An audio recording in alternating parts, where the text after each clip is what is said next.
Raptors do? Because I think that was something you mentioned, Musa, about did the Raptors really fumble Pascal Siakam and OG Anunoby? Right, yeah, I think they just let those contracts kind of hang on a little too long. You know, when they traded a guy like Pascal Siakam, his contract was on an expiring. Right. So of course you're only going to get a certain amount of assets back for that. Right. Where if they would have flipped him earlier, they could have gotten a lot more. So I'm still happy with the return, but at the end of the day, when you see both OG Anunoby and Pascal Siakam not on our team anymore and excelling and making the Eastern Conference Finals, and not only excelling but being instrumental pieces of both franchises, it kind of makes you feel a little different about the situation. If we were to go back, I probably would have tried to flip them a little earlier or just keep them, because when you look at a guy like... We didn't get much back. Right, we didn't. When you look at a guy like OG Anunoby, he's the perfect player that you could just keep in there as your starting three. Yeah, he's anchors perfect. the He would fit defense. on any team. He anchors the defense.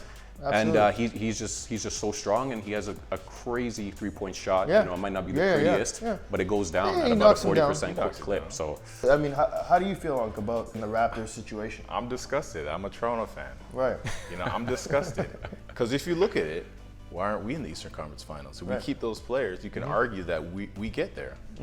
We've been there before. That's a strong argument. We have the pedigree. We have the system. I think our only issue was our selection of coach. Right. I would have went in a different direction. Okay. I probably went for the Mike Budenholzer, someone who was like, you know, he came from that Spurs system, so the ball's gonna move, defense is gonna be run. So I think that we fumbled the bag on that one. Now we're just watching them reap the benefits. And the Knicks reaping OG. In that Knicks year, OG kept him in a lot of games. Absolutely. A lot of games. Absolutely. And his defense was definitely anchoring for them at some point. And Spicy P is the only reason why Indiana's in the finals right now. That's it. If he doesn't drop that 30 ball, we could be seeing we'd be looking at Knicks tape. Yeah, Knicks. Yeah, it could have been a Knicks tape with all those celebrities in attendance. I think the NBA really wanted that New York OKC finals, but the Pacers ended up spoiling that for them. But if we talk about the Raptors' future, a lot of talk about Giannis, a lot of talk about Kevin Durant. Do you feel that the Raptors could possibly make a push or move for one of those guys?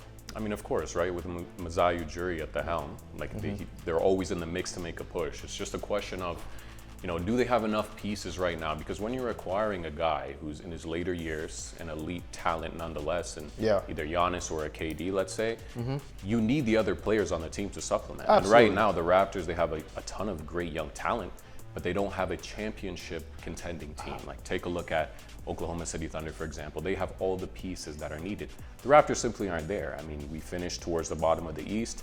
We would need more pieces on top of what we have now, plus a Giannis, plus a KD, in order for that to actually make sense, right? Because these guys are in kind of their later years. Maybe Giannis not so much, he's in his prime. Yeah. But especially for a guy like KD, yeah, it would be difficult. Yeah, I agree with you, Musa, without a shadow of a doubt. I think you had mentioned a couple of things about Kevin Durant being a good fit for the Raptors. With some of the ties to the community and obviously with some of the influences here in Toronto. Well, I think I have a different angle on that. I believe we do have the pieces. We forgot that we signed Brandon Ingram. Okay. We can do a sign and trade. Right. And then we can make the money work. So we can do a sign and trade for KD. Grab some free agents like a Michael Beasley, Malik Beasley, maybe throw some money at Miles. Michael Beasley would be good though. Michael Beasley is still out there. Michael Beasley, playing in the Big Three or something. Hey, he has a one-on-one this evening against Lance Stevenson, so we'll see. Right, we'll see, right?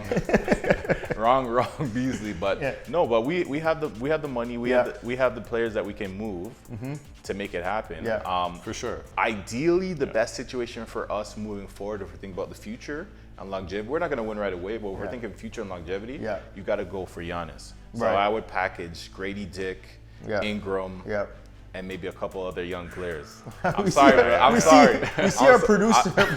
I'm sorry. I'm a little crazy, but that's what they call me. But you know what? That's what it's going to take, crazy. because I agree with you. I mean, the Raptors gotta lose a little bit to gain a little bit. But Masai he's a wizard. Masai's a wizard. Masai said, "Hey, take DeMar DeRozan. Give me Kawhi Leonard. We'll get a chip." And what did we do? We got a chip. So give me Giannis Antetokounmpo. Yeah. I heard his brother is already in Toronto already, right?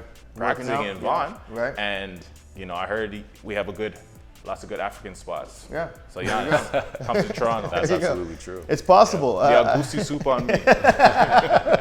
You know, that's awesome. I think Toronto definitely has an opportunity and a chance to turn things around.